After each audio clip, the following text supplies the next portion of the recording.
Suresh Raina, RR CSK controversy.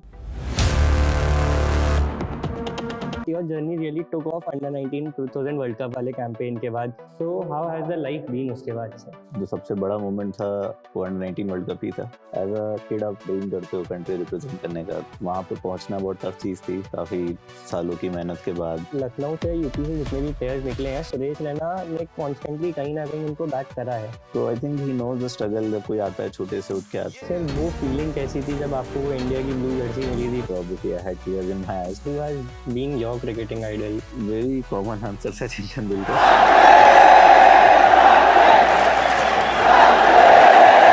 When you were playing, how do you feel Virat Kohli led the team as a leader? Filling in the shoes of MS Dhoni is a very big task, and I think he did it very successfully. Virat Kohli is the best player I've ever seen in my life. Personally, as an ex-RCB player, how did you feel जब अभी 2024 में everything that happened? Cricket एक ऐसा game है जिसमें सपने और emotions दोनों साथ चलते हैं, और आज हमारे साथ जो गेस्ट हैं उनकी कहानी एकदम वैसी ही है. From being the vice captain of Team India in Under 19 World Cup 2012 to sharing the dressing room with Virat Kohli, AB de Villiers and Chris Gayle जैसे legends, और एक तरफ पिच पे सामने MS धोनी खड़े होना, मतलब every young cricketer's dream इन्होंने एक्चुअली जिया है. लेकिन कहानी सिर्फ यहीं तक नहीं है. ये कहानी है एक लड़के की जिसका सपना था इंडिया के लिए खेलना, एक फादर का सपोर्ट, उनकी मेहनत और वो जज्बा जो क्रिकेट के लिए दिल से निकला था. रणजी ट्रॉफी में यूपी की कैप्टेंसी करना, आईपीएल का हिस्सा बनना और अपने नाम की जर्सी पहली बार हाथ में लेना, इन सब के पीछे एक रियल ह्यूमन स्टोरी है. So guys, get ready for a conversation filled with cricketing highs, behind the scene moments और एक इंसान की जर्नी जो इंस्पायर करती है हम सबको. Please welcome the ever determined, ever passionate Akshdeep Nath.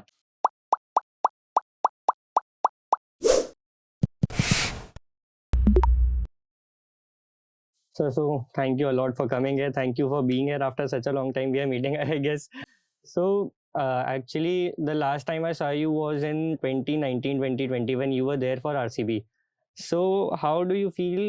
Like मैंने start से तो आपको नहीं follow किया. I came to know you when we together used to practice in LDA.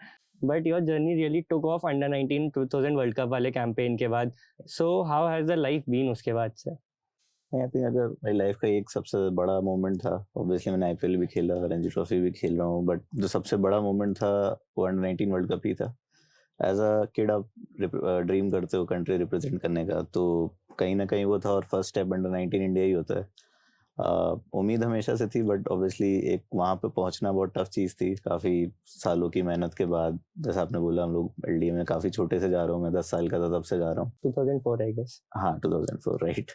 तो तब से जा रहा था. तो कहीं ना कहीं बहुत सारे लोगों की जो ब्लेसिंग्स थी, जो मैं हार्डवर्क था, मेरे हार्डवर्क के पीछे वो सब ऐसा था कि वो एक उस मोमेंट में सब कुछ मतलब फिनिश हो गया. उस मोमेंट पे मतलब अपने डेस्टिनेशन पे पहुंच गया. तो काफ़ी अच्छा था. और obviously life changes after that every ways, be it financially, be it आपका जो आगे के स्टेप्स हैं, बिकॉज अनलॉकिंग स्टेप्स वाली चीज़ हो जाती है. तो वहाँ से फिर आप आगे का देखते हो और एक अंदर आपके भी कॉन्फिडेंस आता है कि अब आप बिगर थिंग्स के लिए रेडी हो. क्योंकि ऑब्वियसली स्टेट लेवल खेलना भी बहुत टफ चीज़ है, बट जब आप वर्ल्ड कप खेलते हो और प्लस जीतते हो तो फिर वो एक बिल्कुल ही नेक्स्ट लेवल आपका कॉन्फिडेंस हो जाता है आगे आने वाली चीज़ों के लिए. तो आई थिंक जो सबसे बड़ा चेंज था वो यही था कि एक सबसे अंदर एक प्लेयर के अंदर एक एक्सेप्टेंस आना बहुत ज़रूरी कि you are ready for bigger things. तो कहीं ना कहीं वो जब जीत के आए तो मुझे इतना नहीं आइडिया था क्या होता, क्योंकि जब आप खेल रहे होते, बट जो वापस आए, जैसा रिसेप्शन था, बीसीआई का फंक्शन था, देन मैं अपने होम टाउन यहाँ लखनऊ वापस आया, तो यहाँ पे जैसा था तो समझ में आया कि कुछ बहुत ही लाइफ चेंजिंग इवेंट है. और फिर ऑब्वियसली उसके बाद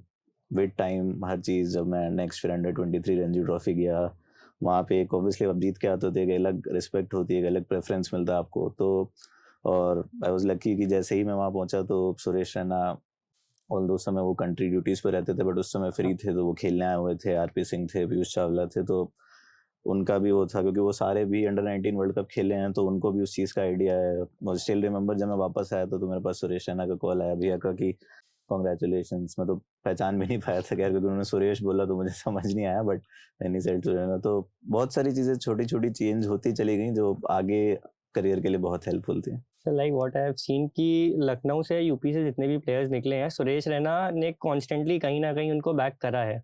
जैसे like Sameer Rizvi was there, Rinku भैया was there, you were there. तो इवन विदाउट नोइंग, कभी देखे भी नहीं, कभी मिले भी नहीं, सिर्फ उन्होंने परफॉर्मेंस देख देख के काफ़ी बैक करा है सबको. आई थिंक वो खुद भी वैसे ही थे, अगर आप देखो स्पोर्ट्स कॉलेज में थे यहाँ लखनऊ हाँ। में ही, और ग्राइंड किया उन्होंने भी, तो ही नोज द स्ट्रगल। आप उनसे बात करो तो कभी ऐसा लगा ही नहीं वेरी फर्स्ट कॉन्वर्सेशन से कि इतने बड़े प्लेयर, ऑब्वियसली बहुत ही कम प्लेयर हैं जो उस लेवल तक पहुंचे हैं, 250 वनडे मैचेस खेलना आते हैं, T20 मैचेस इंडिया के लिए, plus IPL, mister mister IPL. IPL. तो I think he knows the struggle. जब कोई आता है छोटे से उठ के आता है, and it's not just about supporting, मतलब उन्होंने हर तरह से सपोर्ट किया है कि even how to handle things, how to go forward. I think जब से मैं पहले साल सेटअप में था, आई स्टिल रिमेम्बर मेरे ऊपर 2 सीनियर्स थे जो मुझसे पहले खेलते, जिन्होंने लास्ट ईयर अच्छा परफॉर्मेंस भी किया था, बट स्टिल मेरी नेट प्रैक्टिस को देख के, फील्डिंग ऑब्वियसली वो खुद भी अच्छे फील्डर थे, उन्हें पसंद आता, उन्होंने देख के मुझे उनके ऊपर प्रेफरेंस दिया। तो वही जैसे मैंने बोला कि एक अलग कॉन्फिडेंस होता है जब आपको इंडिया का सबसे बड़ा player, one of the biggest player, जो आपको ऐसे हाथ कंधे पे हाथ रख के बोलता है। तो इट्स बीन लाइक विद सबके साथ, बीट रिंकू सिंह, जैसा आपने बोला, समीर रिजवी, इवन ध्रुव जुरेल, जितने भी हैं, Kuldeep Yadav, and he is like a big brother. मतलब आप कभी भी बात कर सकते हो, इवन नाउ अगर मैं कॉल करूंगा, he'll pick up and he'll talk very calmly, मतलब ऐसा नहीं लगता है कि he's just there to talk। I really wish we can do this अभी if possible। he's on the go, Asia cup में अभी वो हाँ। कमेंट्री कर रहे हैं, but that's what मतलब he's a very good human being, and not just him, even Piyush Chawla is a very great, मतलब he has helped me a lot। I'm not saying the others didn't, but हाँ। these two guys have definitely helped me a lot, and Suresh, and I think he's like a big brother every guy should have in his life to get forward। He's a legend on and off the field। Yes, and very simple guy, keeps things very simple, he's very fun to be around, we'll go out, even now जैसे हम लोग अभी कानपुर जाते हैं तो वहाँ पे एक बहुत छोटा सा ढाबा है, तो हम लोग जब ट्रायल्स और मैचेस के लिए जाते हैं तो वो भी आते होंगे, तो इवन अभी भी वो बांध के चल देते हैं हम लोग के साथ वहाँ पे खाना खाने। तो मतलब he is that down to earth कि अब जो भी, जब भी, जैसे भी हो, very approachable, very helpful. Sir वो फीलिंग कैसी थी जब आपको वो इंडिया की ब्लू जर्सी मिली थी पहनने के लिए, behind with the name of with your name on the back, आपका जर्सी नंबर आपके, तो हाउ डिड इट फेल्ट उस टाइम पे? I was very honestly speechless, क्योंकि पता तो obviously आनी है, they took all the measurements and all, but वो जब हम होटल पहुंचे, मुंबई पहुंचे थे हम लोग, कैंप था टीम का, तो anyways we were excited क्योंकि उसी दिन हमें सचिन तेंदुलकर से भी मिलना था, तो that was the next level excitement। but वो पैक रखा था, एक डब्बा आता है, कार्टन आता है आपके पास, हाँ। तो मैंने ओपन इट, एंड ऑब्वियसली उसमें पहले शॉर्ट्स एंड ऑल थे, बट जब वो जर्सी निकाली, उसमें देखा, तो obviously I had tears in my eyes, क्योंकि सपना होता है वो। सबसे पहले Yeah। मैंने ऑब्वियसली उस समय इतना वीडियो कॉलिंग नहीं था, बट मैंने फोटो खींच के पापा को भेजी, फिर वो भी थे तो सब कॉल पे थे, तो काफी इमोशनल मोमेंट था। इट वाज लाइक कि one of the dream comes true, not all of it, but step one of the dreams, और वो भी इंडियन जर्सी पे नाम होना, तो that was You were also very chosen unrealistic. as a vice captain of the team। Yes, after the first tour I was हाँ। The vice captain. So like आपने जैसे बताया कि your father was very emotional about it too, तो how has your journey been, वो first 19 years of the cricket, like from the starting when you started in 2004, उस I guess आपने पहले start किया था आस्का में। जी, 2000 मास का। हाँ, तो आस्का से लेके एलडीए आना, उसके बाद from like being a child 3-4 साल की उम्र से लेके फिर 19 में वो जर्सी देखना, वो जर्नी कैसी थी?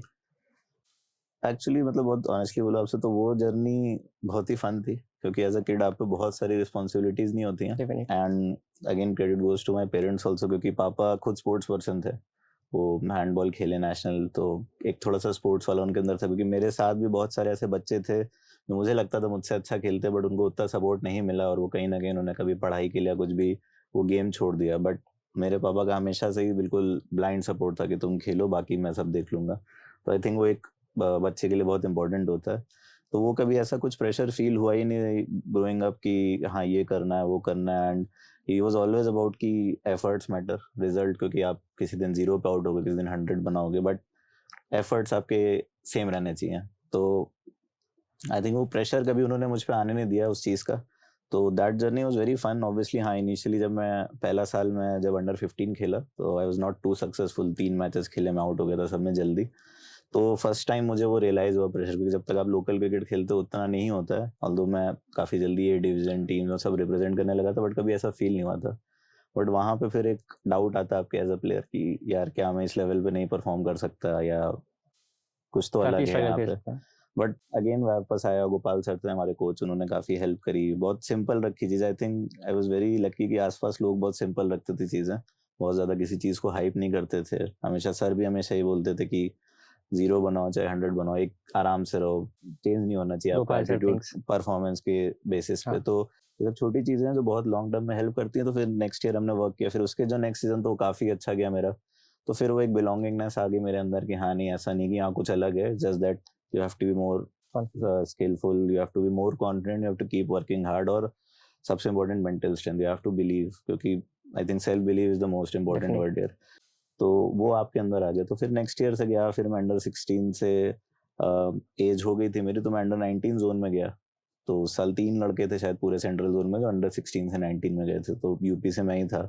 फिर उसी साल मैं अंडर 19 जोन भी खेला। तो कहीं ना कहीं मुझे लगा उस टाइम फर्स्ट टाइम था जब मुझे लगा कि हाँ मैं ये जो अंडर 19 वर्ल्ड कप के सेटअप है इसमें आ सकता हूँ। ऑब्वियसली वो उससे पिछले वर्ल्ड कप वाला था जिसमें अशोक मिनारिया, मनदीप सिंह, जयदेव उनadkat ये सब खेल रहे थे। I was still in contention for that also. और कहीं ना कहीं मुझे भी पता था कि इस वर्ल्ड कप में मुझे प्रेफरेंस नहीं मिलना है, but at the same time ये कॉन्फिडेंस आ गया मेरे अंदर कि अगर नेक्स्ट 2 ईयर में अच्छे से खेलता हूँ तो definitely I will be in the team. तो आई थिंक वो जो अंडर 16 से 19 जोन के मैचेस में मैं पहुंचा, और अभी मुझे याद है हमारे कोच थे, दिल्ली के भी कोच रह चुके हैं, Bhaskar Pillai, one of the great domestic players. तो वो कोच थे, तो he had a lot of confidence. मुझे नहीं पता क्यों, क्या बहुत सारे लोग थे, सब अंडर 19 में भी रन बना के आए थे, बट उनको मेरे अंदर एक अलग से कॉन्फिडेंस था। And I think as a player जब आप पे कोई इतना बड़ा आदमी इतना कॉन्फिडेंस दिखाता है तो you get that confidence boost कि यार ये बोल रहा है, मुझे नहीं उतना, बट अगर ये बोल रहा है तो कुछ ना कुछ तो होगा। The next 2 years I kept doing well domestic circuit में। हम लोग यूपी अंडर 19 वन डेज जीते, रनर अप थे उसमें डेज मैचेस में। तो इट केप्ट हैपनिंग वेल, और फिर जो उसके नेक्स्ट वर्ल्ड कप था इट वेंट। तो आई थिंक वो जो ड्रीम हो सकता है पूरा, वो उसके पिछला वाला जो जोन खेला मैं 2 साल पहले, उससे काफ़ी ज़्यादा मुझे ये कॉन्फिडेंस आया कि हाँ ये मेरा नेक्स्ट टारगेट हो सकता है। कि ऑब्वियसली उसके पहले तक ये था कि हाँ बस खेलना है, रन बनाने खेलना है, बट एक टारगेट नहीं था कहीं ना कहीं, क्योंकि स्टेट टीम में तो थी। तो ऑब्वियसली रणजी ट्रॉफी तो सबका होता है कि लेकिन रणजी सर ट्रॉफी टारगेट के खेलना है। बिना चीजें और ज्यादा फ्लुएंट हो जाती हैं। That's the thing I have learned कि बस खेलते जाओ, रन बनाते जाओ। बैट्समैन हो तो रन बनाते जाओ, बॉलर हो तो विकेट लेते जाओ। नहीं डेफिनेटली, हैप्पी मोमेंट्स कम देन खुद। डेफिनेटली, क्योंकि जैसा मैंने बोला ना कि जब वो छोटे थे, आपने पूछा उस जर्नी में, तो आपको प्रेशर नहीं होता है कुछ करना है। और जब आप एक एज होती है तो you start aiming for things, और कहीं ना कहीं वही वो प्रेशर ऐड होता है। सिर्फ प्रेशर तब आता था जब क्रीज पे you are going to bat कि आज रन करके आने हैं बस। पर्सनली मुझे उतना नहीं आता है, क्योंकि I have learned it hard way कि भाई आप जितना प्रैक्टिस हार्ड करोगे उतना मैच में प्रेशर कम रहेगा। तो जब आप छोटे होते हो तो उतना ज़्यादा हाई एंड प्रैक्टिस आप नहीं करते हो, क्योंकि आप अपने एज में एक बार सेटल हो जाते हो। तो कहीं ना कहीं जब अंडर 19 के बाद मुझे रियलाइज़ हुआ कि अब मुझे बहुत ज़्यादा स्टेप अप करना पड़ेगा प्रैक्टिस के लिए। नॉट दैट कि कोई बहुत अनसक्सेसफुल सीजन था, रन्स बना रहा था मैं, बट कहीं ना कहीं मुझे लगा कि मुझे स्किल वाइज, फिटनेस वाइज, हर चीज़ में और इम्प्रूव करते जाना है। क्योंकि अब आजकल सोशल मीडिया सब कुछ, it's very easy to get complacent, या उसमें तो जैसा मैंने बोला सर थे, पापा थे, राइट गाइडेंस थी, तो कहीं वो चीज़ समझ में आ गई कि ये तो बस अभी मतलब बस एक फर्स्ट स्टेप हुआ है, अभी तो बहुत कुछ बाकी है। तो started working more hard. But जैसा आपने बोला कि जब कुछ एक एम रहता है तो ऑब्वियसली उसका प्रेशर भी होता है, प्लस अब उस चीज़ के लिए कंपटीशन भी बहुत ज़्यादा रहता है at the same time. But fun भी होता है, क्योंकि you have got all the skills, you have got everything you need to get there. Sometimes luck is there, sometimes not, but कितनी मेहनत कर सकता हूँ मेरे हाथ में, तो वो करते चले गए। तो कहीं ना कहीं वो प्रेशर था, but that was a good pressure to have, क्योंकि ऑब्वियसली एक एज के बाद you should have some goals, क्योंकि you can not be just running around personally I have everywhere. Seen you work a lot harder. Like मैं 8 बजे भी अगर सुबह खेलने आता था, if we had a match day on in LDA, 8 बजे भी मैं आता था तो यू वर देयर, एंड 4 बजे तक मैच खत्म होते होते भी you used to be there. Maybe that's the reason कि आपके सारे कोचेस ने आप पे हमेशा कॉन्फिडेंस दिखाया। आई थिंक इसमें बहुत बड़ा रोल ग्रुप का भी था। जो हमारा ग्रुप था, जैसा आपने बोला, मैं था, जीशान था, बहुत सारे लड़के थे जो खेलते हैं। जीशान भी अभी आपने देखा हाँ, आईपीएल में ही सेलेक्ट हुआ। वाज वेरी गुड इन तो कहीं ना हैदराबाद। कहीं हम लोग को ये था कि प्रैक्टिस से ही होना है जो होना है, एंड ऑब्वियसली पढ़ाई में तो कुछ खास थे नहीं कि घर जाके पढ़ाई करनी है। और घर से भी वो थोड़ा सा under 19 world cup and all गया, थोड़ा सा हो गया था कि हाँ you go in this field. तो कभी ऐसा नहीं था कि वो जाना है, तो सिंपल था। हम लोग प्रैक्टिस सुबह, फिर जिम, फिर शाम को वापस प्रैक्टिस, एक ही चीज़ आती थी बेसिकली, तो ये करना था। और मतलब थैंक्स टू अपब्रिंगिंग कि वो कोई गलत चीज़ों में भी नहीं फंसे कि प्रैक्टिस के बाद बैठे चाय की टपरी पे या कहीं और जाके। तो हम लोग को एक ही चीज़ पता था, इवन कुछ खाना पीना भी होता तो हम लोग वहीं ऑर्डर करके खाते थे कि यहीं खाएंगे, फिर प्रैक्टिस रिज्यूम प्रैक्टिस कर करेंगे। लेंगे। और आई थिंक वो बहुत ज़रूरी है। अगर आप आजकल बहुत थोड़ा सा आपने देखा होगा ट्रेंड चल गया है, लोग आते हैं 1 घंटे प्रैक्टिस करके चले जाते हैं, बट आई थिंक अगर आपको क्रिकेटर बनना है एक सक्सेसफुल, तो आपको कहीं ना कहीं वो 6 से 8 घंटे आपको देने पड़ेंगे, क्योंकि कंपटीशन बहुत है। मेंटल, फिजिकल, हर चीज़ में आपको प्राइम पे रहना through out the year, which is very tough. Obviously देखने में बहुत आसान गेम है, हर कोई बताता है ऐसे खेलना चाहिए, बट सेम लेवल पे 12 महीने रहना, lot of injuries, mental is very, very common. Setbacks, कभी-कभी आप सेलेक्ट नहीं होते, बहुत सारी चीज़ें होती है, but if you are on the ground मतलब वो एक हमारा हॉस्पिटल है, वो हमारा मंदिर है एक तरीके से, जहाँ हर चीज़ Definitely. सही हो जाती है, सारे इलाज मिल जाते हैं वहाँ पे। हमेशा। तो जितना आप बाहर रहो आई थिंक उतना ज़्यादा डिस्ट्रैक्शंस होते हैं। तो कहीं न कहीं वो जो ग्रुप था हम लोग का, वो बहुत इम्पोर्टेंट था। वो उस ग्रुप से अगर आप देखो जितने भी लड़के हैं सब अंडर 19, अंडर 23 रणजी ट्रॉफी सबने रिप्रेजेंट किया, क्योंकि कहीं न कहीं वो 6, 7, 8 साल हमने वो एक उस लेवल की प्रैक्टिस करी, तो सबको कहीं न कहीं ऑब्वियसली किसी को कम, किसी को ज़्यादा, कहीं न कहीं लक फैक्टर आता है, बट कोई भी ऐसा नहीं था जिसको कुछ फ्रूट्स नहीं मिले उसके, सब कहीं न कहीं किसी ने किसी लेवल पर रिप्रेजेंट ज़रूर किया। इवन आप खुद भी बहुत ज़्यादा गोल्डन एरा के पार्ट हैं उस टाइम के इंडियन क्रिकेट के, लाइक 2007 वर्ल्ड कप विन हुई, फिर 11 वर्ल्ड कप हुआ, 12 में आप लोग जीते, फिर 13 में फिर चैंपियंस ट्रॉफी आई, तो you were a part of that team जो कॉन्स्टेंटली इंडिया सक्सेस ले रही थी under MS, under Unmukt Chand and you. So how do you feel to be a part of that team? I think very amazing. और जैसा आपने बोला कि जैसे आप बोल रहे हो तो मुझे वो रियलाइज हो रहा है, बट जब आप खेलते रहते हो तो ये सारी चीजें आपको नहीं रियलाइज नहीं होती। होती हैं। आपको बस इतना पता होता है कि एक टूर्नामेंट खत्म हुआ, नाउ दिस, जैसे अभी हमारा यूपी T20 खत्म हुआ, मुझे पता है रणजी ट्रॉफी स्टार्ट होना है, तो अब उसमें जीते हारे क्या था, you have to move on very fast, क्योंकि पहले क्या था बहुत कम क्रिकेट होती थी, तो यू हैड टाइम कि चलो अच्छा कुछ करके आए हैं, अभी 1 महीने तक उसके रिलैक्स मतलब नशे में है थोड़ा कि हाँ भाई जीत के आए हैं या हार के आए हैं तो उसके दुख में है। अब इट इज सो फास्ट कि you don't have time, you have to be mentally so strong कि खत्म हुआ मूव ऑन टू नेक्स्ट, खत्म हुआ मूव ऑन टू नेक्स्ट, क्योंकि बहुत ही फनी गेम है। 2-3 इनिंग आउट होता है आदमी तो सब कुछ डिफरेंट लगने लगता है, रन बनते तो सब कुछ डिफरेंट लगने लगता है, तो उतना टाइम नहीं मिलता है। एंड जैसा आपने बोला था लेजिट, मैंने पहली बार लाइफ में ऐसा सोचा कि हाँ वो एक एक्चुअल गोल्डन पीरियड था, तो इट वाज वेरी मतलब good to be part of that. और It was like first under 19 World Cup I ever watched, क्योंकि उन्मुख चंद I guess scored a century in that World Cup Yes. final. So like बहुत बहुत ज़्यादा वो patriotism आ गया था उस टाइम पे सब में। 2011 में वो एमएस वाला वर्ल्ड कप विन, उसके बाद से क्रिकेट मेरे लिए भी it started going very very uphill. I fell in love with the game since these 2 victories. Personally, I did that. And thank you so much for what you contributed in that tournament. Sir फिर like उसके बाद आपकी IPL journey चालू हुई थी I guess 2016 या 16 में for Gujarat Lions. जी। तो उसके बाद से वो जर्नी कैसी रही, Gujarat Lions, Punjab and then RCB? मतलब जैसे वही हमने वर्ल्ड कप खत्म किया, फिर मैं 2-3 साल रणजी ट्रॉफी का सेटअप में था, और आई वाज लकी, जैसे मैंने बोला कि सुरेश रैना यहाँ कहीं ना कहीं मेरा आईपीएल डेब्यू में उनका भी बहुत सपोर्ट है, क्योंकि मैं यहाँ पे डोमेस्टिक में अच्छा कर रहा था, but you always need that एक एक्स्ट्रा पुशिंग हैंड। चाहे आप अभी देख लो जैसे शुभमन गिल है, अभिषेक शर्मा है, Yuvraj Singh has personally Coached taken them. Interest in them and both of it them. Look मतलब you can see the results. तो कहीं ना कहीं हमारे लिए वो सुरेश रैना थे, और उन्होंने पर्सनली मुझे आई थिंक 2016 सीजन के पहले हम लोग सैयद मुश्ताक अली साल चैंपियन हुआ था, और we didn't lose even a single match. ऐसा आज तक नहीं हुआ सैयद मुश्ताक अली की हिस्ट्री में कि कोई टीम जीती हो और एक भी मैच ना हारी हो।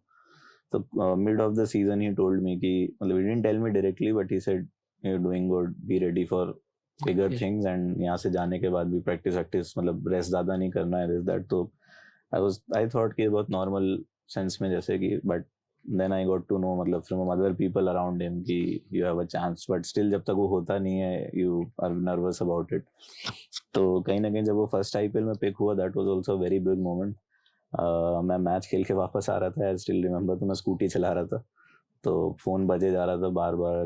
Bye the time I like reached home 25-30 miss call आ गई थी, तो मुझे नहीं पता था कि उस समय मेरा हो गया। उतनी उम्मीद भी नहीं थी ऑनेस्टली, बट कहीं ना कहीं जैसा मैंने बोला उनका सपोर्ट था और अच्छे परफॉर्मेंस थे डोमेस्टिक क्रिकेट में, तो उसकी वजह से हुआ। तो वो फिर अगेन एक नेक्स्ट स्टेप अनलॉक हुआ, और फिर वो 4 साल भी बहुत वो थे, शुरू के 1-2 साल उतने मैचेस नहीं खेला, बट वो सेटअप में रहना, इतने सारे इंटरनेशनल प्लेयर्स भी वहाँ पे वो होते हैं जो अपनी टीम के बेस्ट होते हैं, तो उनके बीच में रहना, प्रैक्टिस करना, तो then suddenly everything becomes easier कि हाँ ये भी हो सकता है, ये भी हो सकता है। एंड यू सी कि वो 2 लेजेंड्स जो हैं lot of legends are there with you, but वो अभी भी वैसा हार्ड वर्क कर रहे हैं कि मतलब हम लोग को कई बार शर्म आ जाती है कि यार ये अभी भी इतना कर रहा है तो हम तो क्या ही हैं टाइप्स वाला। तो that was also very I opening and a very good event कि हाँ ठीक है, इवन को आप किसी भी लेवल पे हो जो doesn't end, you have to keep growing. तो काफी अच्छे वो 4-5 साल थे। Obviously I would have loved उस बैच में आई बिलीव आपके काफी सारे लेजेंड्स भी आपके साथ थे, like Brendon McCullum was there, McCullum was there, Ravindra Dale Jadeja Steyn, was there. Ravindra Jadeja, Suresh Raina, James Faulkner was a big name, Bravo. Bravo, तो because of that CSK CSK तो राजा काफी सारे लेजेंड्स हैं। और मेरे पर्सनली आउट ऑफ इंडिया जो बेस्ट प्लेयर्स थे, मेरे फेवरेट प्लेयर्स वो डेल स्टेन और ब्रेंडन मैकलम थे, वो ब्रेंडन दोनों एक मैकलम टीम में मिल एवरीवनस गए, तो फेवरेट। मैं तो काफी बिल्कुल मतलब फॉर्म में ही रहता था हर समय कि बस बात हो जाए और then you got to know them, और इतने सिंपल और इतने हम्बल ह्यूमन बीइंग्स है कि मतलब आपको लगेगा ही नहीं कि ये अपने नेशनल टीम के कैप्टन है। तो then you get to learn a lot of things. जैसे मैं बताऊं, Brendon McCullum had a very severe back issue then, मतलब इतना सीवियर था, and he had retired from international cricket 2015 world cup के बाद। हाँ। उनका सीवियर, इतना सीवियर था बैक इशू कि वो जब हम ग्राउंड जाते थे बस से या जब हम फ्लाइट में होते थे, he was not able to sit, वो खड़े खड़े जाते थे। But even after that he had the commitment कि वो ग्राउंड में वैसी ही फील्डिंग करते थे and everything, used to take injections and everything. तो आपको समझ में आता है कि यार ये इंटरनेशनल क्रिकेट पे इतने हाई पे खत्म कर चुका है, एंड देन अभी भी इसका ये कमिटमेंट है। तो ये आई और anyone else personally can not have one off day commitment Definitely. wise. Obviously you can have Definitely. result wise, but commitment wise you cannot have। कि भाई वो लेजेंड बता रहा हूँ मैं, 45 मिनट्स लगता था हम लोग ग्राउंड जाने, वो बस में खड़ा रहता था, फ्लाइट टेक ऑफ होती थी, लैंड होने तक वो खड़ा होता था एंडलेस अंटिल जब आपको बैठना होता है बेल्ट लगा के। तो लाइक यार सब कुछ तो अचीव कर लिया लाइफ में, उसके बाद भी इसका कमिटमेंट है। तो that was one thing which led me to believe कि आप commitment wise you can not have an off day if you want to be at that level. I guess he taught everyone the aggression a opener should have. Like the way he used to play for CSK with Murli Vijay and when Dwayne Smith was there, it was truly masterclass. Like वो एक shot सबका उनको हमेशा याद रहता है. He used to step up and वो pacer को सामने छक्का मारते थे. आई थिंक आप आईपीएल की सक्सेस का बहुत बड़ा राज बहुत है जो वेरी फर्स्ट मैच आईपीएल का था, 158 not that out. Craze was developed by him only. तो obviously IPL changed his life, but he also changed Changed IPL IPL. and the way people look at cricket, and I think he was very aggressive but he was very simple about things as well, मतलब बहुत complicate नहीं करते थे। and जैसा आपने बताया, and I'll tell you one thing, he had a very heavy bat, मतलब हम लोग 1170 1180 1200 मैच से खेलते हैं, he had a 1300 gram bat और उसको ऐसा घुमाता था बिल्कुल जैसे फास्ट बॉलर्स पे स्टेप आउट कर करके। तो it was very amazing कि ऐसा कोई सोच भी सकता है, you know, he is thinking I was much ahead of his time कि डोमिनेट द फर्स्ट सिक्स। जो अब आज हम देख रहे जो हो गया है कि पहले 6 ओवर में, तो उस थिंकिंग उनकी उस टाइम पे ऐसी थी कि हाँ मैं पहले 6 ओवर में ही 60 70 80 रन बना सकते हैं ताकि बाद में कम प्रेशर हो। तो एज आई सेड बहुत कुछ लर्न करने को था, but at the same time commitment such and humble, मतलब ऐसा लगता ही नहीं था कि ये भाई अपनी कंट्री टीम का वर्ल्ड कप प्लेयर कैप्टन, बिल्कुल ऐसा लगता था कि गाय नेक्स्ट डोर टाइप वाली फीलिंग आती थी कि हर चीज वैसे ही। So, आपने बताया जैसे कि you are very close to Suresh Raina, उसके टाइम पे उनके टाइम पे वो वाली कंट्रोवर्सी चालू हुई थी जब आपने ज्वाइन किया था, दैट आरआर सीएसके कंट्रोवर्सी।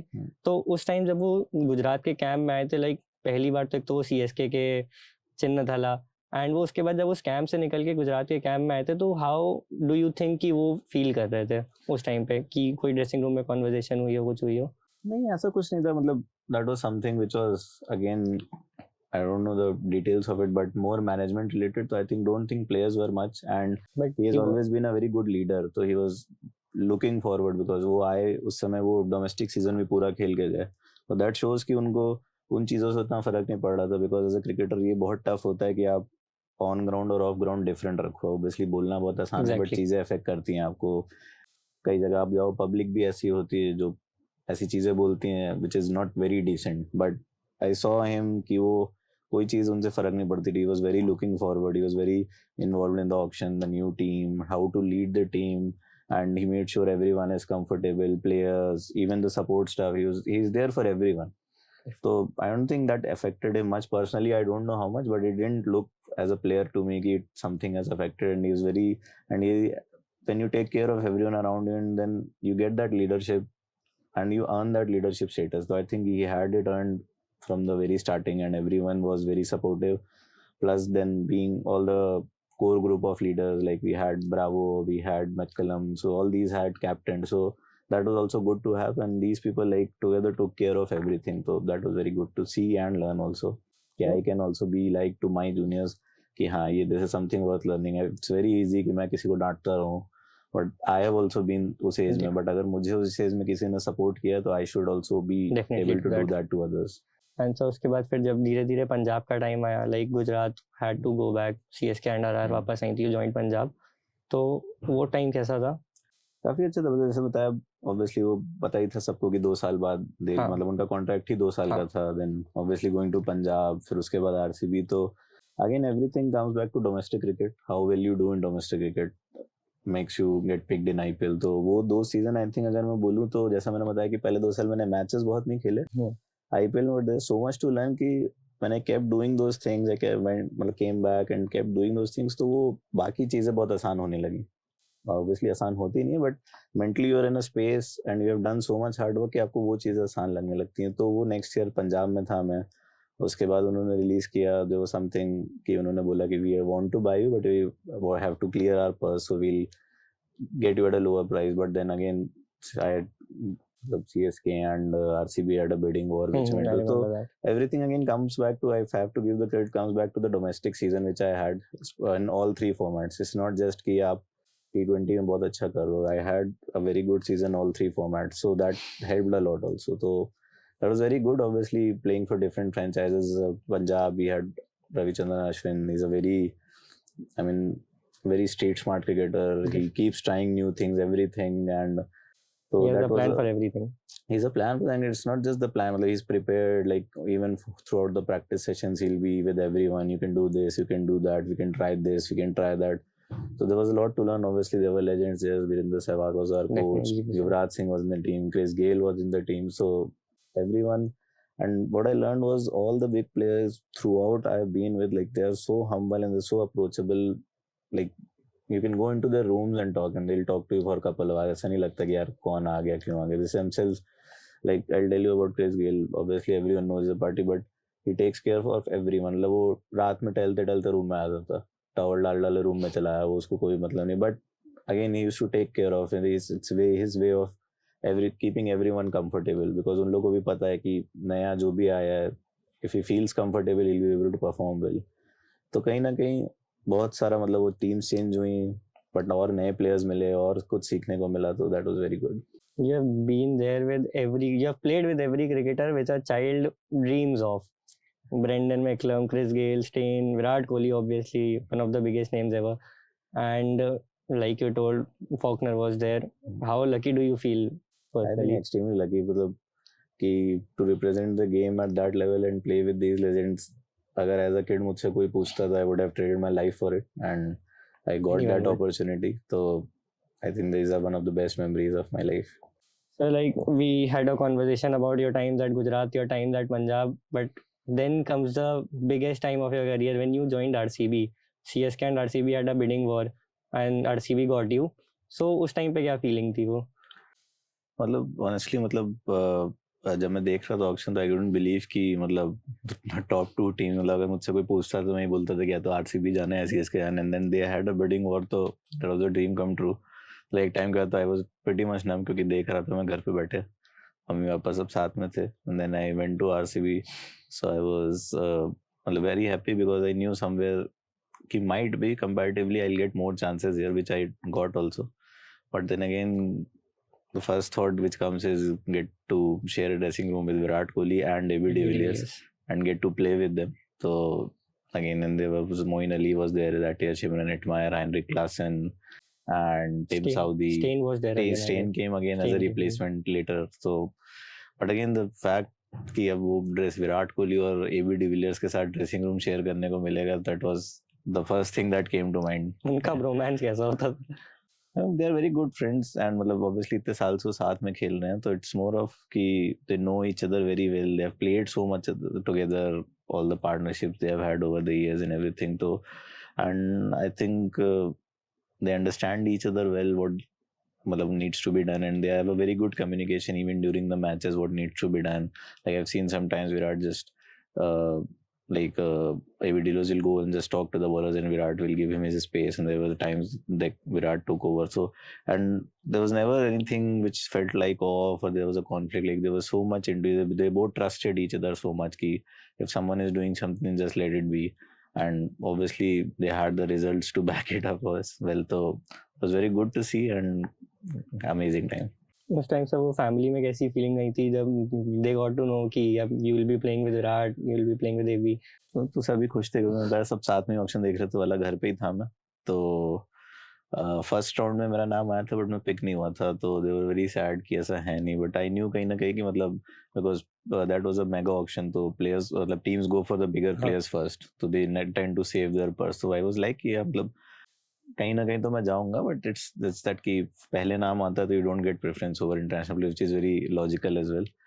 तो बट जब हुआ ऐसा तो like everyone was very emotional, although 3 साल से मैं खेल रहा था, but I was very emotional again. And मतलब got a lot of calls and everything. Well, eventually I just switched off my phone to get some space and digest my news myself, but again they were getting calls after calls, so it was a very good time for us. Being at RCB is a like different, very special feeling. Maybe CSK or RCB, no player could ever feel the same in any other team they could do in CSK or RCB. I think so, but like again, as you said, once you digest it, then the fact is that you have to go and play and perform there, because that is a team. Once you get there, obviously that's a big part, but then again, staying there is a bigger part, and contributing to team victory is a bigger part. So obviously, it took couple of days for me to digest it and get into that. But again, at the same time, you had that not pressure, but you had that responsibility of performing and contributing towards the team as well. So that was like after 2-3 days it shifted to like, let's start getting all the practice and everything that needs to be done to join, because you don't have much time, 3-4 months, and at the same time domestic cricket is also going on. Obviously a couple of days it was like very overwhelming for me as well, but again you got into that zone, and once you're playing good cricket, Ranji Trophy itself is the biggest stage in domestic cricket. So I was lucky it was going on, so I didn't have that overwhelming phase for long, couple of days, and then I had a match, so I just entered in that zone, started practicing, and because it was still 3-4 months, and you can't get better cricket than Ranji Trophy. So I thought it was the best way to get most runs in Ranji Trophy as much as I can, and then get that confidence going into that IPL. When you were playing, how do you felt Virat Kohli led the team as a leader? He was the captain at that time of RCB. I think Virat Kohli is not just the leader of RCB, but what the current Indian system is, and everything has been after MS Dhoni, because filling in the shoes of MS Dhoni is a very big task, and I think he did it very successfully. And then obviously again Rohit Sharma did it as well as anyone else. But I think Rohit Sharma was not, Virat Kohli is not just a leader for RCB; he was leader for the nation, because you see everything, all the cultures he brought, playing with 5 bowlers, aggression, taking it to the other teams, taking it to the other team, winning outside, regularly winning outside India, which was not a common thing until he arrived. Obviously, we started putting up good fights, winning the odd matches, but winning the series in Australia against Australia, in Africa against Africa, in England. I think that was something which we Indians haven't ever seen before. But he brought that culture, the fitness culture, the keeping up with whatever the changes of the game are, everything. So I think not just RCB, he was leader, and then again RCB, he also like made us feel comfortable. He gave us all the freedom. He was like, whatever you know, whatever you have done had got you here. So don't try to change things. कि ऐसा कर दो, इसे impress करना है. Just be yourself and do whatever you know to, मतलब you know to do best. So किसी को impress नहीं करना है. You do what you do best, and that's why we have brought you. And just not just to me, to everyone. There was a meeting before, like when we got there, everyone. So it's simple. He had a very simple message कि just be you and enjoy all the freedom. There will be no pressure from our side कि performance क्यों नहीं हुआ. And I think that was a very good, because with they had a very good partnership, Virat Kohli, and the coach was Gary Kirsten. So I think again he was also very good. So they made us clear कि you have all the freedom. Don't worry about the outcome. Do all the practice you can, prepare as best as you can, and then whatever happens inside happens. But so it was also a very good learning कि even at that level, they're still not worried about the result. Obviously you want to win, I'm not saying that you don't want to win, but as much as you can practice before the match and get yourself in the best shape to get into the match. So he kept things very simple, and he was obviously there to back you. We have seen people know him as a very aggressive captain, but what he does is he protects the people around him. I still remember we had a match against Delhi. So I think Chris Morris was bowling. He was bowling pretty quick. So I stepped out, I hit him a 4, and next ball he gave it to me like I was taking single wave crossing. So the next ball, Virat Kohli took a single. He was going, and then he said to him, "Ki if you want to pick a fight, pick it with me." So he was backing me. So then you can do anything on that pitch, because your captain is there to back you. So, and he's that kind of a person. He'll always back his own. So and you've seen it, be it in Australia and everywhere in the he backs his own player, and that's his way of showing his care that he is there to protect and win. So that is very amazing as a leader. So like आपकी एक उनके साथ बहुत अच्छी partnership हुई थी. I remember against CSK. You and Virat had built a very good partnership and got RCB out of danger. उस time पे वो बीच में क्या बातें हो रही थी? I think it was very clear. He said कि we have like lost couple of wickets early, so we need to build a partnership here. And AB de Villiers got out. So I thought कि if I stay in the crease and take the game a little long, it will be a good platform for him. So after like 5-10 balls, I thought like if I start hitting a few boundaries here and there, so it will be less pressure on him, because I wanted to give, as a player, obviously I wanted to get those runs, but I wanted to create a platform from where it will be easier for him. And he was very confident. Obviously we know, I think the real pressure on me was running between the wickets, where he is lightning quick. Very, very quick. Yeah, half a second and he'll see him standing here. So, but again, he kept telling me, and I think his knowledge about the game is incredible. Like more than half of the times he was before the ball telling me what he is trying to plan. I was just trusting him, and it was what the bowler was bowling was all what he already told me. So it became very easy for me कि हाँ भाई तो पहले से इसने बता रखा है, and all I had to do was just simply trust him कि हाँ ठीक है. So I got some 25-30 runs, but I tried to like give him a good platform, so it was good. And he was very supportive even if there was dot balls, so he was like pressure लेने की जरूरत नहीं, just 2 good balls, 2 good hits, everything will there. So it made me feel very calm, comfortable in there. वो aura feel हो रहा था. So like on the other hand, it's Virat Kohli standing there behind the wickets. It's MS Dhoni starting there. Ravindra Jadeja is bowling at you, and you just step out and hit Ravindra Jadeja for a 6-over mid wicket. But it was very good, obviously, to hit him. We know the quality of bowler he is, but again, he said to take his time and get used to the wicket, and then you can go for your shots. So he had bowled a couple of overs. It was his 3rd over, if I'm not wrong. So I was pretty confident because he had a short mid wicket. So I was pretty confident if I can get to the pitch of the ball, he was firing at him, so I can get it over him. But I timed it well, and other couple of shots also. But I think again, credit goes to the man in front, to keep me comfortable and he kept backing me कि like तुझे जब लगे तू मारना, सोचने की जरूरत नहीं है क्या होना है. And he was like जब तुझे जो लगे कर, बट जो भी सेंसिबल ऑप्शन है वो चूज करना कि इसको इधर मारना बेटर है, इसको उधर मारना है. कुछ फैंसी करने की जरूरत नहीं है, बट जब तुझे जो ट्राई करना है तो ट्राई कर. तो when you get that backing, तो things become easier. But sir वो और आपको कैसे फील हुआ था? Like MS Dhoni standing behind the wicket. उस टाइम पे नई रिटायरमेंट भी हुई थी. Like रिटायरमेंट तो नहीं हुई थी, but he stopped playing cricket for India at that time, world cup के बाद. He was still playing, that was IPL was before World Cup, but उसके बाद he started slowly going out of the scene. Irrespective of that, वो like you cannot hear anything. I'll tell you honestly, like इतनी दूर में भी आवाज जब तक मैं चिल्ला के बात ना करूँ, it's so loud when he comes to bat. And obviously MS Dhoni, Parthiv Patel got stumped, and obviously when he stumps, everyone just goes berserk. Like it's like you cannot hear anything. You can just feel like first you'll get goosebumps. I was getting goosebumps ki acha this is finally happening, which you all dream of, all the legends close by, this that.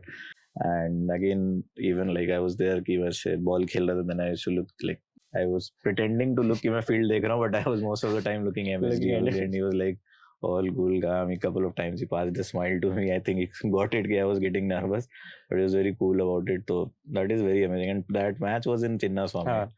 Chinnaswamy is a fortress, so it's like all red, but only time it gets slightly away from red is when it is CSK, and you can see any other teams come, it's all red, but when CSK comes, it's different. It's yellow and red mixed. So it was a very anywhere in the country. And if you remember, that game went to the last ball 2 runs, 20 runs for 22 runs. But again, MS Dhoni being the player he is, he took it to last ball, and luckily he got beaten on the last ball, and Parthiv Patel run. But he smashed Umesh Yadav for a very big six outside the ground. I was just thinking वो last ball पे 2 run चाहिए था. I was standing at deep point. I was thinking मेरे पास ball नहीं आनी चाहिए, क्योंकि अब अगर आई तो भाई बहुत, क्योंकि cannot hear anything, cannot feel anything. Shardul was on the other end. He got around. Yeah. So that was good to win that game as well, and we needed that. We were pretty down on the table that time, but that was a good game and like one of the best games of my life. Match के बाद like you tried talking to MS. That obviously we talk every time, but that happened from the very first season itself जब गुजरात में थे, and obviously Suresh Raina is one of the closest friends of him, तो मैंने उनसे बोला कि भैया बात करनी है, तो he was like yeah चलो चलो. Then we went into their dressing room. It was there already. There were a lot of players, so we had to wait. Then when I went to like talk very small thing, I was very surprised. He knew my name from the very first time. He said, "आओ अक्ष बैठो." I was like, इसे कैसे पता है मेरा नाम?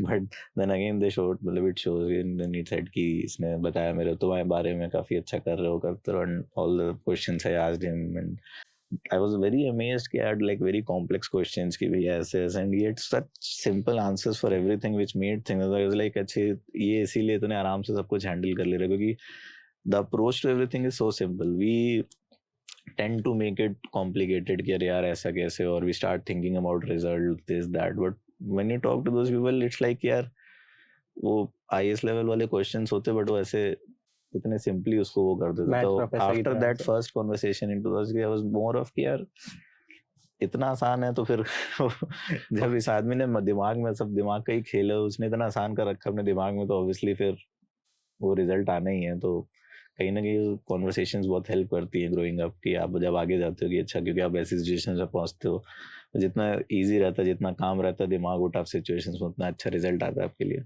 As a youngster कैसा फील होता है? Like Ishan once told in a podcast कि मैं बहुत अच्छी बैटिंग कर रहा था और फिर माही भाई ने जाके कोई बात करी और सडनली मैंने पता नहीं क्या किया, मैं अगली बॉल पे आउट हो गया. तो वो प्रेशर आपको भी फील हुआ था? हाँ कहीं ना कहीं था. And Imran Tahir was bowling, तो Imran again he was very good ball. तो मतलब जब मैं बैटिंग कर रहा था तब he was also bowling. Imran Tahir and Jadeja and Bravo were bowling in changes. तो कहीं ना कहीं तो आई वाज लाइक काफी दूर की बॉल में ऐसे सिंगल. तो what he did was he put a fielder there itself. That was a very funny fielding position, but he put so I was pick a couple of balls. Then again Virat Kohli कि you just keep playing with your mind, and obviously but don't think of anything. Just do what you were doing. Don't think of the fielder or whatever. Just do what you were doing. So he was there to rescue me, but yeah, I was all the time thinking कि कुछ तो अभी कुछ अलग होगा, अभी कुछ अलग होगा. And I think that is the pressure he creates, because when you're standing there you keep thinking अच्छा अब क्या होने वाला है. you But know he has done it for years. yeah. Like I remember placing a fielder right just behind the wicket for Kyron Hmm. Pollard and getting him out. Yeah, मतलब I think his biggest strength is studying the players as quickly as he can. So he understands what field position, maybe it's a very odd field position, but he understands that can play games, and I think he's very good at it. So he did that in that game. I clearly remember, but I think it was good to have Virat Kohli on the other end to calm me down. कि like, it's okay, just keep doing your thing. Personally आपके लिए RCB का environment कैसा था? Like वो dressing room environment उस time पे काफी चीजें होती थी, trophy and all everything. I think बहुत ही अच्छा था, because although we were losing like first 4-5 games, but it was such, मतलब ऐसा कभी लगा ही नहीं कि बहुत कुछ नेगेटिव हो रहा है या कुछ ऐसा हो रहा है. because you kept trusting the process, and I think कहीं ना कहीं वो समझ में आया कि things will not always go your way, but you have to keep trusting the process. हम लोग प्रैक्टिस सेशंस कर रहे थे और हार्ड कर रहे थे और वैसे कर रहे थे, and we are very clear about कि sometimes the results don't come in, and we are losing very close matches. ऐसा भी नहीं था कि बहुत आराम से आ जा रहे थे, बट कहीं ना कहीं वो क्लोज मैचेस एक ओवर से और ऐसे कुछ ना कुछ. तो we just kept working on that, and it was very surprising कि although it's a big franchise and everything, but ऐसा नहीं हो रहा है कि कुछ हार रहे हैं तो बहुत ज्यादा प्रेशर हम पे पड़ गया. ऐसा नहीं है. Obviously there is pressure, because you also want to win, you also want to be on top of the table, but they were very helpful. They were not letting us know कितना pressure है. Even if they had any pressure, they managed it. मतलब they didn't let it reach to us. So that is also a very good learning. Personally, as an ex-RCB player, how did you feel जब अभी 2024 में everything that happened, that fairy tale ending, that fairy tale story for Virat Kohli, like he cried and all? I think sometimes you like keep playing, and for one particular, because he's one of those players who's kept playing for one franchise only, and 18 years. not winning a trophy can sometimes be very like. I clearly remember AB de Villiers took in retirement because he was not winning anything. I mean, you're such a great player, you want to win things, and for that to happen, and he was still in the squad, and obviously he got those 600-700 runs which he usually does, and Every lifting season. the trophy. I think I was also very happy. Like, I think no one in the country was not happy with them winning. So that was a great moment, and I also felt very good for I, as a everyone. CSK fan, just cried seeing him cry. Yeah, exactly. And even if you saw that match, even AB de Villiers was in the stand, and he was also very emotional because he has also given almost half of his IPL career on that particular team only. Everyone related to be it ex and RCB player or anything. Everyone was related to very emotional about it, and it was good to finally have it. अभी you were the part of under 19 campaign in 2012। वहाँ पाकिस्तान के against एक बहुत crucial victory आई थी एक wicket से। तो उस टाइम पे वो इंडिया पाकिस्तान वाली फीलिंग क्या होती है प्री प्रिपरेशंस मैच के बीच में, फिर पोस्ट मैच? आई थिंक वो मतलब वर्ल्ड कप में हम लोग काफी क्लोज मैच खेले थे। हम लोग ने उससे पहले एशिया कप में खेला था, तो पहली बार उस मैच की क्या इंटेंसिटी होती है वो पता चली थी। तो वो एशिया कप हुआ था मलेशिया में, तो ऐसे ग्राउंड 2 हिस्सों में बटा हुआ था। इधर सारे पाकिस्तानी बैठे थे, उधर सारे इंडिया वाले ढोल नगाड़े, क्योंकि मलेशिया में दोनों ही पॉपुलेशन ज्यादा है। तो शुरू में तो ऑब्वियसली पावर प्ले चलता था, फिर थोड़ी देर बाद जब 15-20 ओवर हो गए तो हमारे 1-2 फील्डर्स से उधर से आया कि हम उस साइड फील्डिंग नहीं कर सकते क्योंकि वो इतनी गालियां खा रहे थे बेचारे, इतने वो थे। तो फिर मतलब वी मेड श्योर कि हमने 4-4 ओवर के ना ऐसे ग्रुप में जा रहे थे उधर, एक साथ किसी को लॉन्ग टाइम नहीं छोड़ रहे थे वैसे तो। बट हाँ, उस मैच की इंटेंसिटी क्या होती है, क्योंकि सारे मैचेस हो रहे थे अच्छे। Sri Lanka was a very good team, Afghanistan was a good team, तो मैचेस हो रहे थे, क्राउड भी आ रहा था। बट उस मैच में ऐसा था कि हम मतलब हमारे पहुंचने जिस टाइम हम पहुंचते 1-1.5 घंटा पहले उसी समय से क्राउड आना शुरू हो गया था, और वो बिल्कुल पूरा सेटअप तैयार हो गया। तो मतलब हम लोग लग रहे थे यार अचानक से ऐसा क्या हो गया, मतलब ऑब्वियसली। बट फिर वो समझ में आया कि इंडिया पाकिस्तान का मैच, और हमारे बैच ने 3 मैच खेले उनसे, तो सारे मैच उतने क्लोज गए भी, तो वो सारे मैच वैसे हाई इंटेंसिटी थे भी, तो मजा आता था ऑब्वियसली। और वर्ल्ड कप में जीत गए वो सबसे इंपॉर्टेंट था।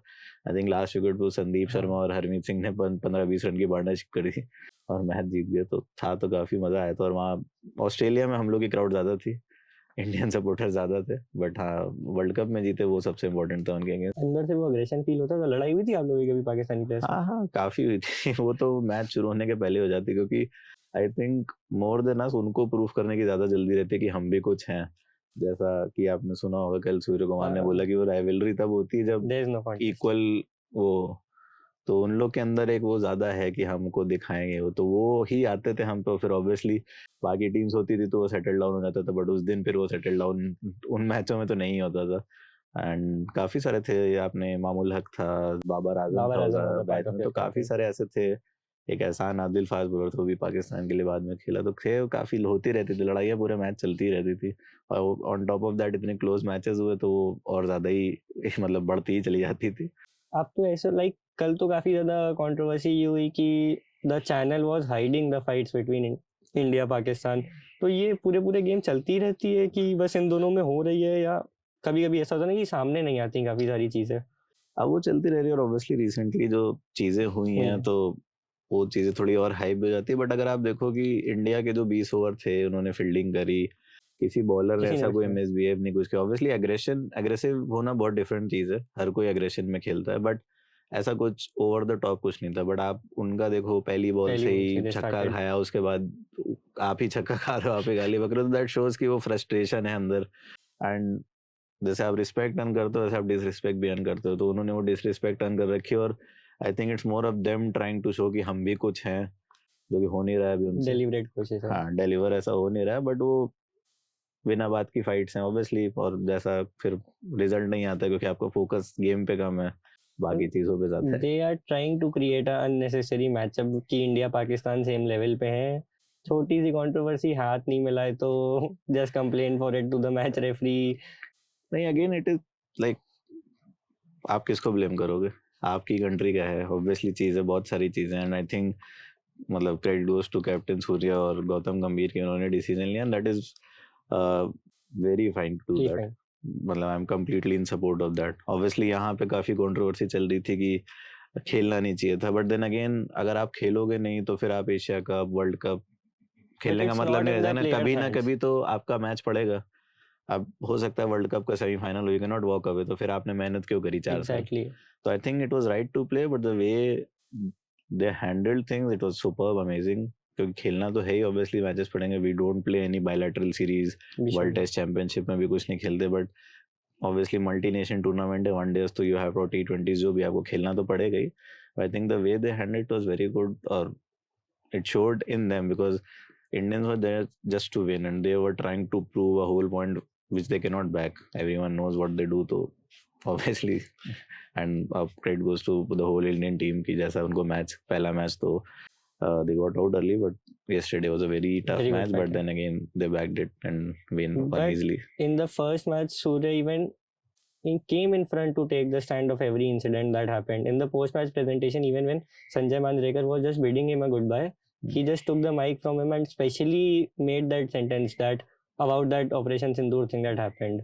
Because it is something which is very close to our hearts. ऐसा हमारे यहाँ आके हुआ और ऐसा इतने खतरनाक स्केल पे हुआ, तो you have to get, I think वो पहला मैच बहुत इंपॉर्टेंट था क्योंकि उस समय बहुत ज्यादा कंट्रोवर्सी थी, बीसीसीआई ने भी खुद को शट कर लिया था कुछ स्टेटमेंट देने से, and I think the best way to answer that was that only, and him, that's why I said ki credit goes to him ki after the match taking credit and thanking our forces in whatever they did and everything, that was very brave of him, and I think he did the perfect thing.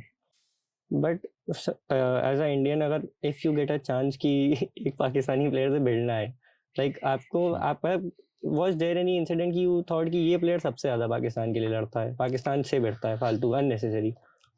Like when I was playing. When you were playing, or when if you have seen someone like yesterday Haris Rauf was doing unnecessary. Lot of players are there, मतलब they try to show, but मतलब I don't think, मतलब मेरे time में तो obviously वो as a unit ही लड़ते हैं, ऐसा नहीं है क्योंकि लड़ना वो बचपन से अच्छे से जानते हैं, तो बट नॉट स्पेसिफिकली हमारे टाइम पे तो नहीं था. अभी रिसेंटली ऑब्वियसली हारिस रऊफ है, इसके पहले एक दो प्लेयर्स और थे पुराने, हमने देखा है शाहिद अफरीदी, वो आज भी स्टेटमेंट करते रहते, तो it's just that them trying to get attention. यहाँ कोई नहीं बात करता है कि क्या कर रहे हैं क्या नहीं कर रहे हैं. If you are playing well, you are winning trophies, you will get all the attention. उसके अलावा सिर्फ आप इधर उधर हाथ पैर मार सकते हो, कोई अटेंशन हो जाए, कोई कंट्रोवर्शियल स्टेटमेंट बोल दिया. आई थिंक अभी से वो शायद मोहम्मद यूसुफ ने बहुत ही कुछ बेकार चीज बोली सूर्य कुमार यादव को इंटरव्यू पे वहाँ लाइव. तो वो सब चीजें सिर्फ वही है कि आप अपना फ्रस्ट्रेशन और आप अपना फेलियर दूसरे पे डालना चाह रहे हो. अगर आप मैचेस जीत रहे हो, आप टूर्नामेंट जीत रहे हो, तो यू लर्न दैट रिस्पेक्ट. उसके बाद अगर आपकी कंट्री ऐसा कुछ कर रही है एंड देन मैचेस में भी आप ऐसा कर रहे हो, end of the day everyone knows कि आपकी क्या सिचुएशन है. एंड सूर्य कुमार ने सेड की राइवलरी तो है ही नहीं ना, 15-0 पे या 10 मैच में एक मैच जीतना राइवलरी नहीं है, उससे ज्यादा तो अफगानिस्तान बांग्लादेश जीत जाता है. तो I think it is very well serve to them, and credit goes to the Indian team की दोनों मैच भी हराया और उसके बाद इक्वल ट्रीटमेंट भी दिया जैसा देना चाहिए था उनको. Keeping this aside now, who has been your cricketing idol? Very common answer, Sachin Tendulkar, क्योंकि cricket is what it is in India because of him. As simple as that. Like anyone can argue about that. I'll have all my points to prove it. तो हम भी जब छोटे थे तो वो था. और हाँ, अगर मैं उससे हट के कोई बताऊं तो like the favorite player growing up for me was Yuvraj Singh. मतलब मुझे लगता था कि अगर मैं ऐसा प्लेयर बन जाऊंगा तो the way he fielded and then the way he used to change matches on his own, तो एक हमेशा से मेरे अंदर था कि यार रन सब बनाते बट ये आदमी मैच जिताता है. I want to be that match winner. तो अगर if you get like after Sachin, if you say, it was like hands down Yuvraj Singh for me, the best white ball player. I think he could have had a very good red ball career as well, but the amount of matches he has won on his own, and then again the ending of that story, the World Cup, and playing in cancer, knowing that cancer people can't walk in cancer, like it's the shittest thing to have. And usme knowing you have that and then going on to be man of the series in that tournament, winning matches, I think they can't be anything better than that. He once said a statement कि अगर फौजी देश के लिए गोली खा सकते हैं तो मैं खून की उल्टियों में क्यों नहीं खेल सकता. इतनी क्या बड़ी बात है. And he has that attitude. मतलब हम फिर पंजाब में भी थे, इंग्लैंड पंजाब में I was very lucky to share a dressing room. तो he has that attitude. It's not that बहुत सारे लोग होते वो होते कुछ है but then interviews में बहुत अलग बन के चले आते, but he has that, मतलब वो नाम से नहीं युवराज, वो अपने एटीट्यूड अपने और ऐसे. हाँ, definitely. And he is a fighter. Like हमें अच्छे से याद है कि वो वर्ल्ड कप के बाद हम 2012 में खेले तो वो उनका कैंसर का ट्रीटमेंट हो गया तो वो आ गए थे, तो उनको तो लाइक शायद सीढ़ी चढ़ना भी मना था. एंड बाय द टाइम हम लोग का 45 डे कैंप खत्म हुआ, he was started to run on treadmill. तो it was his fighting spirit. मतलब वो उस टाइम तक अकॉर्डिंग टू डॉक्टर्स उनको सीढ़ी चढ़ना भी अलाउड था, but he used to go upstairs and started doing treadmill because he had that will to play for India. So and don't think any trophies or anything else can beat that. So anyways, growing up bhi wo the, but the way he took his career till the end, it was like amazing.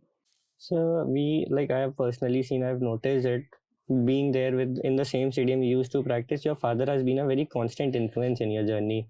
How is that bond between you and your father? Like how has he pushed you every single minute? नहीं, I think जैसा मैंने बोला, and it's not that it's finished. पहले वो ground ले जाना छोड़ना, फिर वो अरेंज करना प्रैक्टिस इक्विपमेंट, बैट्स जो भी महंगे आते थे से लेके अब अगर अभी उनका रोल है तो बिहाइंड द सीन टैक्सेस दुनियादारी जो भी चीज़ें हैं खरी, तो still that role is there and I think I am everything because of him only, hands down. Obviously mom का सपोर्ट था but that was more of an emotional support, but जो एक फिजिकल मेंटल वो support था, आई think जब मैं सबसे पहले आस्का जाता था तो वो चिन्हट एंड आस्का दो हाँ। कोने हैं लखनऊ के, बट वो ऑफिस खत्म करके शाम को स्कूटर से पिक करने आते थे फिर लेके जाते थे and he did it for 4-5 years। तो मतलब कोई ऐसी चीज़ नहीं है, कोई ऐसा टाइम नहीं है कि जब मुझे जो सपोर्ट चाहिए था वो नहीं मिला हो मुझे, या वो चीज़ ना हुई हो क्रिकेटिंग फील्ड पे, क्रिकेट से रिलेटेड किसी भी चीज़ में। तो मुझे जैसे मतलब जब ये सब चीज़ें हो जाती है तो चीज़ें मेरे लिए बहुत आसान थी। मेरा एक काम था, मुझे खेलना जाना है, बट सिर्फ इतना होता नहीं है क्रिकेट में, बहुत सारी चीज़ें होती है जिसका वो बाई एज बाई उसमें वो ख्याल रखते रहे और अभी भी रख रहा है। तो आई थिंक मतलब इफ आई एम हियर, अगर मैं इस लेवल को अर्न कर पाया हूँ तो that is just because of him. Like having a supportive father who is just pushing you to pursue your dreams is the biggest, most beautiful feeling ever. Like, you know you will just pull it off.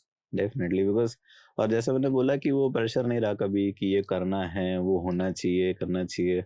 अब अगर मैं डांट भी खाया हूँ तो सिर्फ इसलिए कि एफर्ट नहीं लग रहा है, या मैं ग्राउंड पे किसी मैच में उनको लगा कि इसका कैजुअल एटीट्यूड है तो उस चीज़ के लिए हमेशा पड़ी कि अगर उनको देखने में लगा कि एटीट्यूड अच्छा नहीं था, या लेथार्जिक था, तो इन सब चीज़ों पर डांट पड़ी। तो कहीं ना कहीं जब वो प्रोसेस बेस्ड रिजल्ट आपके उस रिजल्ट बेस्ड ट्रीटमेंट एक होता है, हमें जो एक इंडियन मेंटालिटी है कि 90% आने चाहिए, ये होना चाहिए, तो वो कभी नहीं रहा मेरे पे प्रेशर ऑन फील्ड भी।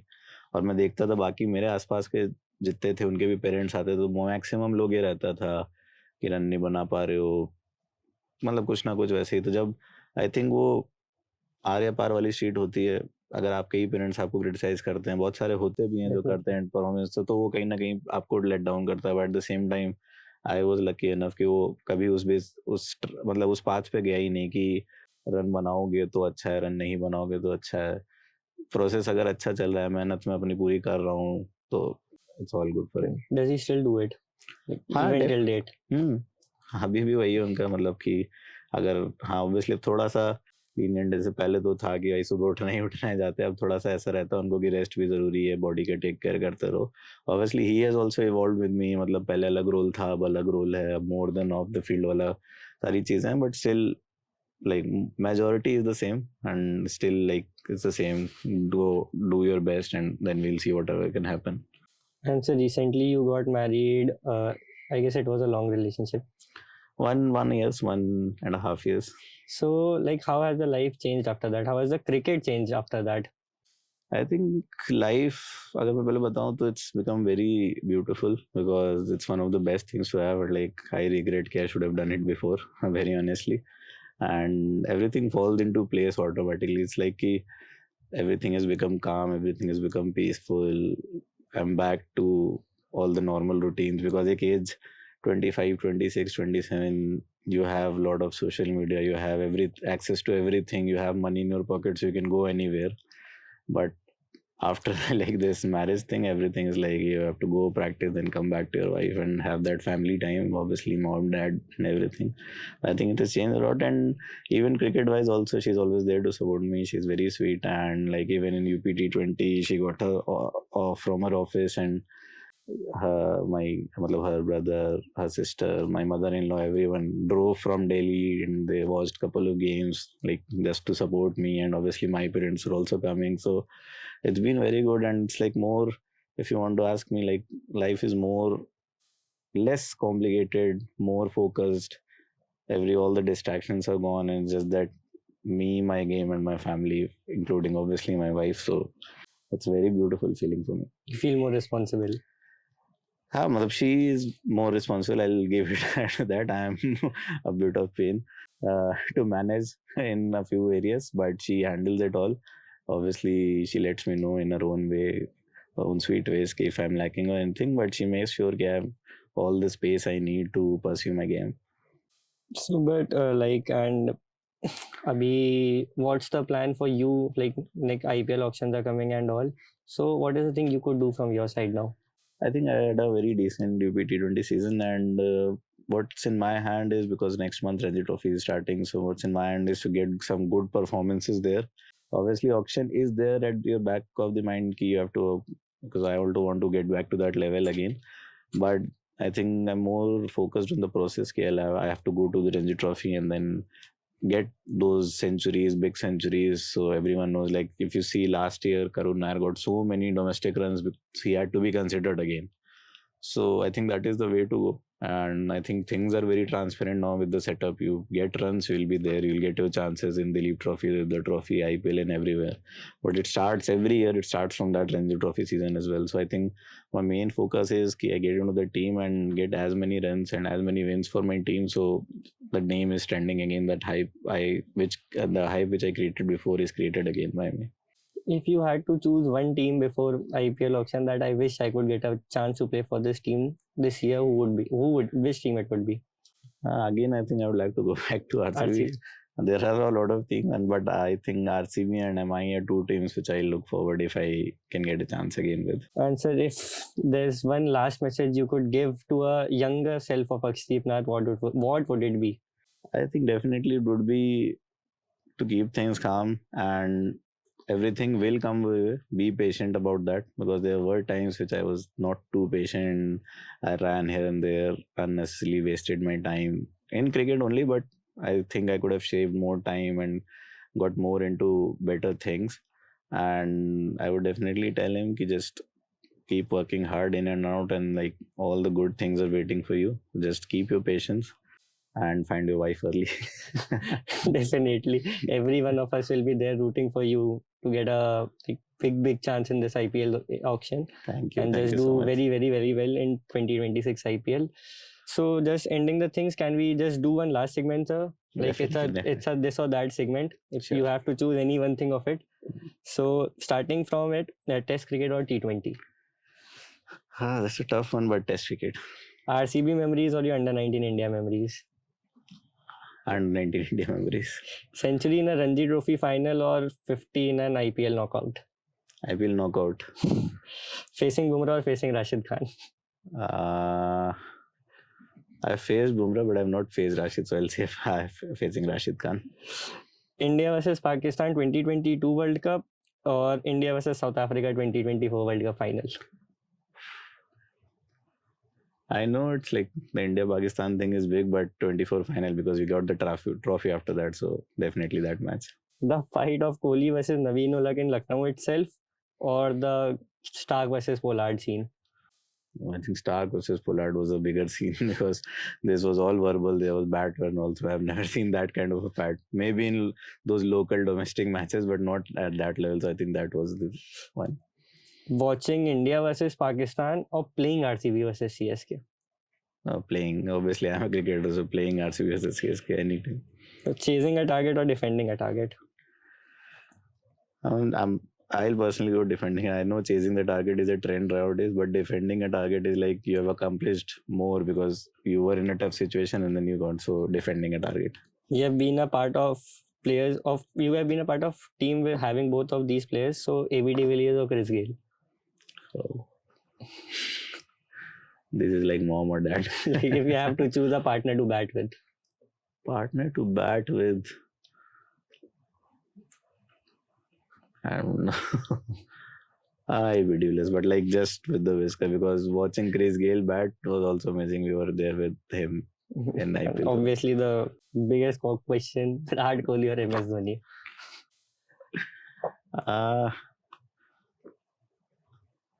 Virat Kohli. So thank you so much for being here. Thank you for giving us your time at New Street Live podcast. We wish the very best for you and hope you really do very well in the coming Ranji Trophy season, as well as whatever you play in your life. Thank you so much. तो दोस्तों ये था एक inspiring सफर अक्षदीप नाथ के साथ, from under 19 days to IPL memories और उनके honest experiences जो दिल को छू जाते हैं. Akshdeep sir, thank you for sharing your journey with us. और अगर आपको ये एपिसोड पसंद आया हो तो प्लीज सब्सक्राइब, शेयर और अपने दोस्तों को भी साथ दिखाना ना भूलें. Do tag us with your favourite moment from this episode. मिलते हैं अगले पॉडकास्ट में, तब तक keep loving cricket, keep loving new street live podcast.